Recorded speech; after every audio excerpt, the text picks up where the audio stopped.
ॐ भूर्भुवः स्वः तत्सवितुर्वरेण्यं भर्गो देवस्य धीमहि धियो यो नः प्रचोदयात्।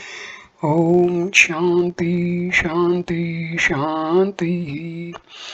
नमस्कार मेरे प्यारे दोस्तों, ये भगवान श्री राम नाम महर्षि के उपदेश उनके अपने शब्दों में की श्रृंखला का 11वां वीडियो है। इस समय हम शरणागति का जिक्र कर रहे हैं। Surrender to almighty.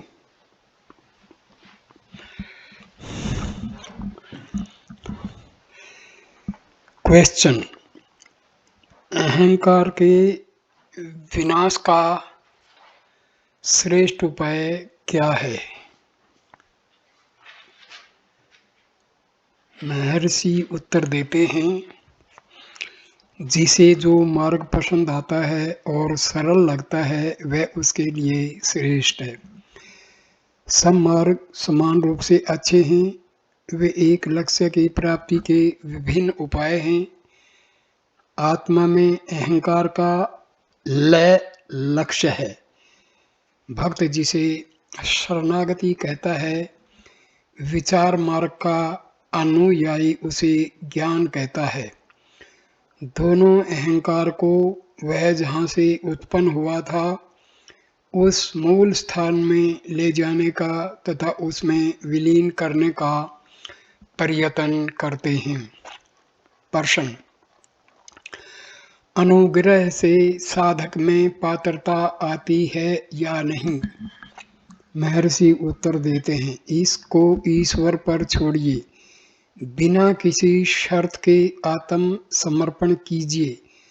दो में से एक काम अवश्य करना होगा। आत्म समर्पण कीजिए क्योंकि आप अपना असामर्थ्य स्वीकार करते हैं और उच्चतर शक्ति की सहायता की अपेक्षा रखते हैं, अथवा दुख के कारण की तलाश करते हुए मूल तक पहुंचकर उसमें समा जाइए। दोनों तरीकों से दुख से मुक्त होना संभव है। ईश्वर शरण में आए हुए दीन जीव का कभी भी त्याग नहीं करते। प्रश्न: शरणागति के बाद मन की दशा कौन सी होती है? उत्तर: क्या यह प्रश्न शरणागत हुआ मन करता है? प्रश्न: निरंतर शरणागति की इच्छा करके मैं बढ़ते हुए अनुग्रह का अनुभव करना चाहता हूँ। उत्तर: पहली और आखिरी बार आत्म समर्पण कीजिए और इच्छा का त्याग कीजिए। जब तक कर्तृत्व रहेगा इच्छा भी रहेगी, वह भी व्यक्तित्व है। यदि वह जाएगा तो आत्मा अपने शुद्ध स्वरूप में प्रकाशित होगा तथा इस बात का स्पष्ट अनुभव भी होगा। कर्म नहीं कर्तृत्व बंधन का कारण है। निश्चल बनो और जानो कि मैं ईश्वर हूँ। इसमें कही गई निश्चलता पूर्ण आत्म समर्पण है, जिसमें व्यक्तित्व अणुमात्र भी नहीं है। निश्चलता सदैव बनी रहेगी और मन की चंचलता मिट जाएगी। चित्त का संबंधन इच्छा का, कर्तृत्व का एवं व्यक्तित्व का कारण है। इसे समाप्त कर दिया जाए तो फिर शांति ही शांति है।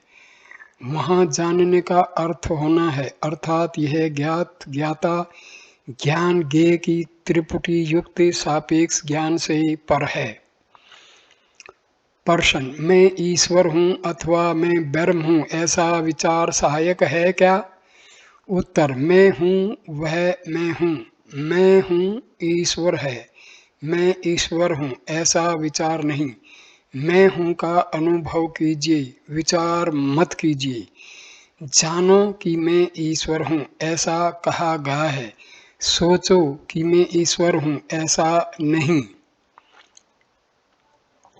शरणागति की सारी बातें गुड़ की गणेश मूर्ति से थोड़ा गुड़ चुराकर गणेश को नैवेद्य के रूप में अर्पण करने जैसी है। आप कहते हैं, मैंने शरीर, आत्मा और मेरी सब चीज़ें ईश्वर को समर्पित कर दी। क्या ये सब चीज़ें आपकी थी जो आप उनको समर्पित करें? आप सिर्फ इतना कह सकते हैं, अब तक मैंने गलती से ऐसा मान लिया था कि ये सब आपकी चीज़ें मेरी हैं, लेकिन अब मैंने जान लिया है कि ये सब आपकी हैं। अब मैं कभी भी ये मेरी है ऐसा मानकर व्यवहार नहीं करूँगा। यह जानना कि ईश्वर अथा आत्मा के अलावा और कुछ नहीं है तथा मैं और मेरा का अस्तित्व नहीं है, केवल आत्मा का ही अस्तित्व है, ज्ञान है। इस प्रकार भक्ति और ज्ञान में कोई भेद नहीं, भक्ति ज्ञान की माता है। प्रश्न: चूंकि हम दुन्यवी मनुष्य हैं, हमें एक या दूसरे प्रकार का शौक रहता है और नहीं जानते कि इससे किस प्रकार छूटा जाए। हम ईश्वर की प्रार्थना करते हैं, लेकिन जवाब नहीं मिलता, हम क्या करें? उत्तर: ईश्वर में विश्वास रखिए। उत्तर: हम आत्म समर्पण करते हैं तब भी कोई सहायता नहीं मिलती। उत्तर: हाँ, यदि आपने आत्म समर्पण किया है तो आपको अवश्य ईश्वर इच्छा अनुसार जीना चाहिए और जो आपको पसंद नहीं है उसके विषय में फरियाद नहीं करनी चाहिए। इस समय दिख रही वस्तुएं तथा परिस्थिति बदलकर दूसरे प्रकार की दिख सकती हैं। दुख अक्सर ईश्वर में श्रद्धा उत्पन्न करता है। प्रश्न: लेकिन हम सांसारिक जीव हैं, पत्नी, बच्चे, मित्र और संबंधी हैं। उनके अस्तित्व की अवगणना हम नहीं कर सकते और हमारे अस्तित्व के छोटे अंश को सुरक्षित रखे बिना केवल ईश्वर की इच्छा पर निर्भर नहीं रह सकते। उत्तर: इसका अर्थ यह है कि आपने आत्म समर्पण नहीं किया जैसा आप कहते हैं। आपको केवल ईश्वर में श्रद्धा रखनी चाहिए।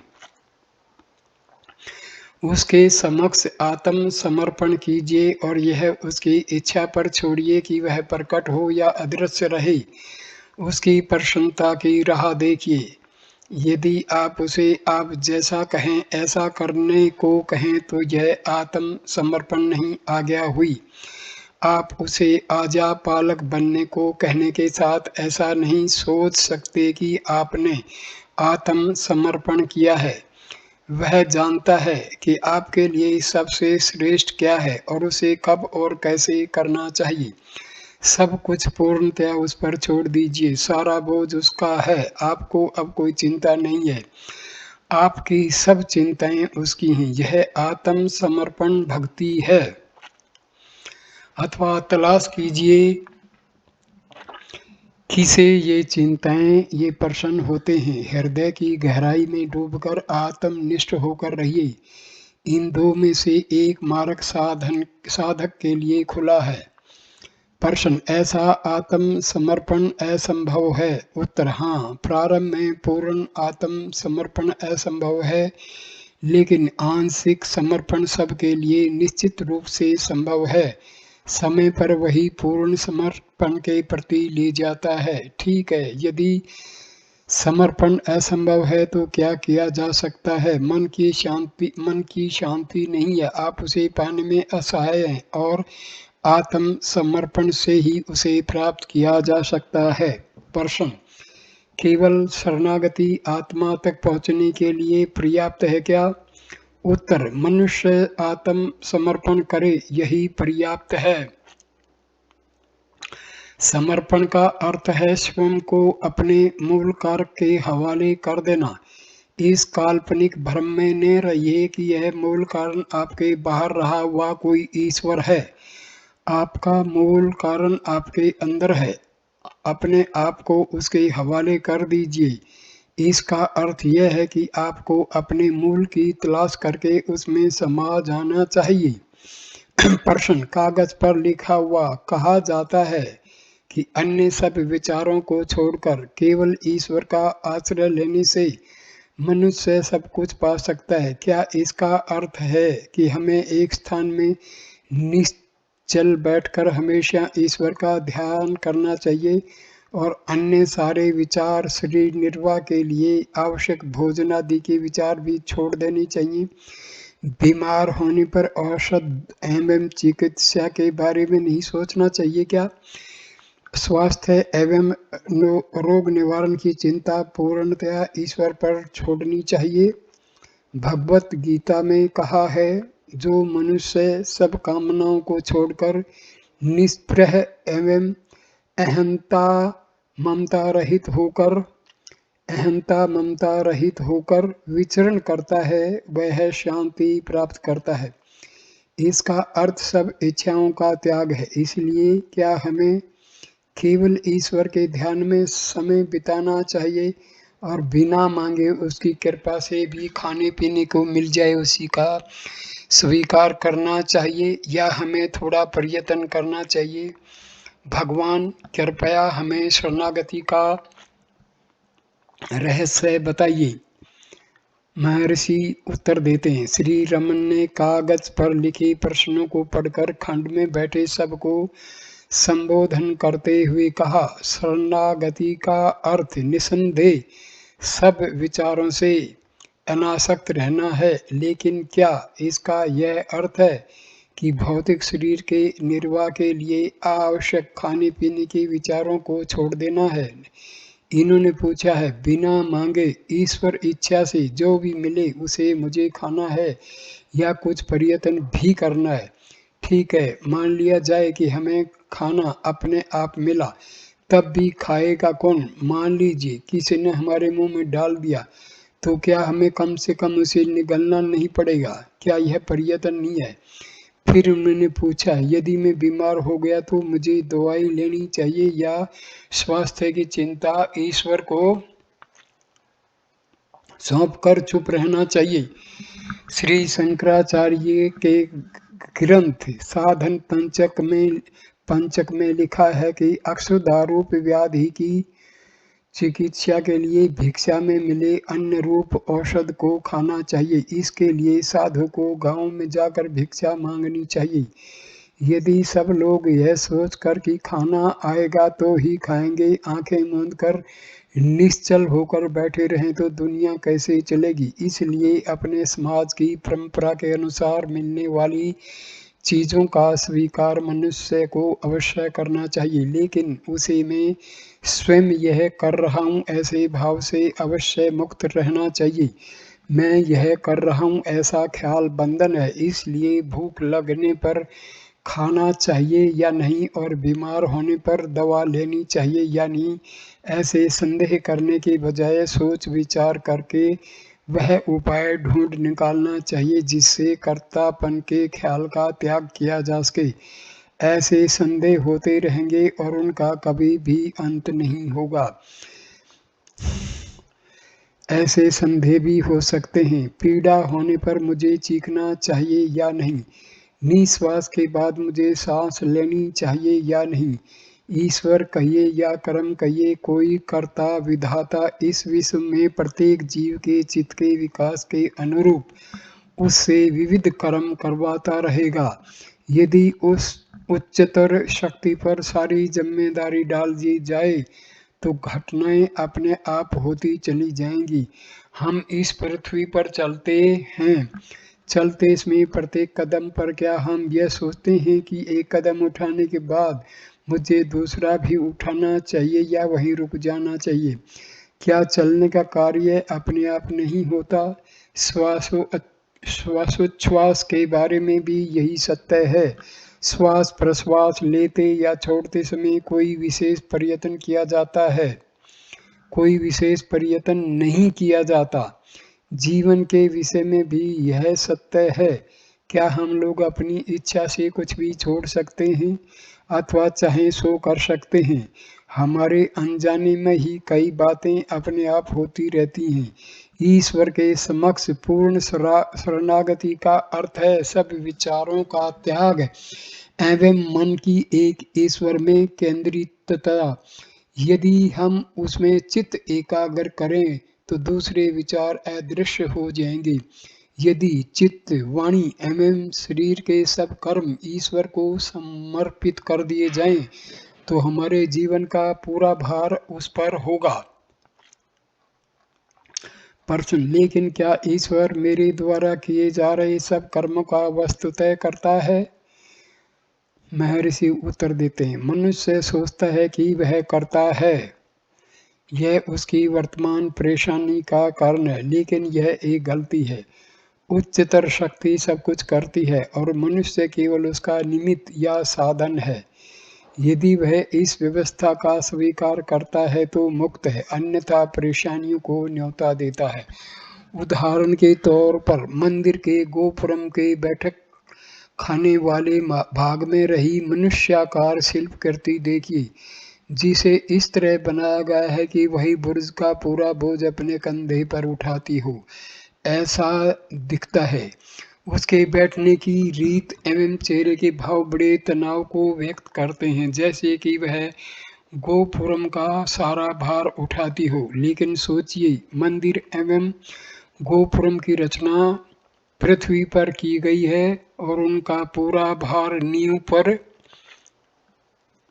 टिका हुआ है। शिल्पकृति गोपुरम का एक भाग है, लेकिन ऐसा दिखता है जैसे वह गोपुरम का भार उठा रही हो। क्या यह विचित्र सा नहीं है? कर्तृत्व का भार अपने ऊपर मानने वाले मनुष्य इस तरह के हैं। प्रश्न: स्वामी, ईश्वर से प्रेम करना अच्छा नहीं है, तो प्रेम मार्ग का अनुसरण क्यों नहीं किया जाए? उत्तर: किसने कहा कि आपको उसका अनुसरण नहीं करना चाहिए? लेकिन जब आप प्रेम की बातें करते हैं तो वहाँ द्वैत है कि नहीं? प्रेम करने वाला भक्त था, जिससे प्रेम किया जाए वह ईश्वर, लेकिन भक्त ईश्वर से भिन्न नहीं है, इसलिए प्रेमा शब्द आपका अपना आत्मा है। प्रश्न: इसलिए मैं आपसे पूछ रहा हूँ कि प्रेम मार्ग से भक्ति होती है या नहीं? महर्षि उत्तर देते हैं, ठीक यही बात मैं कह रहा हूँ। प्रेम ईश्वर का वास्तविक स्वरूप है। मैं इसे या उसे प्रेम नहीं करता।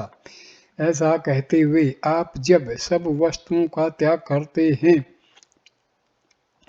तब जो शेष रहता है वह स्वरूप है, वह आत्मा का सच्चा स्वरूप है, वह विशुद्ध आनंद है। उसे आप शुद्ध आनंद, ईश्वर, आत्मा या कुछ भी कह लीजिए, वह भक्ति है, वह ज्ञान है एवं सब कुछ है। इस तरह जब आप सबका त्याग करते हैं तो शेष केवल आत्मा रहता है। वह सच्चा प्रेम है। जो इस प्रकार प्रेम का रहस्य जानता है, वह संपूर्ण विश्व को प्रेम रूप देखता है।